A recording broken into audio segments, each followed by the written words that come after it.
mga boss. Naglilinis po sana kami ng kanal, kaso ayun mga boss, biglang kinagat si Boss Pipito ng ng putakte sa mga boss, sa may leeg. 3 beses mga boss kinagat diyan. Ayun, niyalapitan ko nga siya mga boss para makita ko anong kumagat talaga. Putakte pala siya mga boss. Yung mayarap mga boss diyan, naglilinis ka tapos yung may ganyan, may putakte. Sa gabal niya mga boss paglilinis.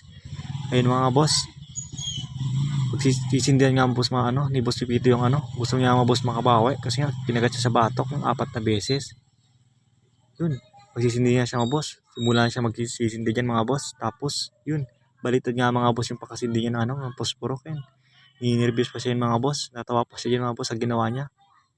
Mga boss, sasindihan na nga dyan. Lalapitan niya na nga yung putakting kumagat sa liig niya ng 4 na beses. Gusto niya mga boss makaganti dyan. Yun na. Tuloy-tuloy yan sa mga boss hanggang sa ilapit dyan. Tapos yun mga boss, yung si Boss Mickey lumapit. Tapos biglang binatag ni Boss Mickey. Kaya yun, hindi na sila putakti. Biglang tumakbo yung mga boss si Boss Pipito. Kasi mga boss, pumunta kami sa kabila para tignan namin. Bumaba kami yung mga boss. Yun, tinitignan namin. Kasi yun, si Boss Mickey, mga boss, tinitignan ko pala. Biglang pinalo yun. Patakbo kami mga boss. Tawang-tawa ko yung mga boss. Sira-sira yung ulo ng Boss Mickey man.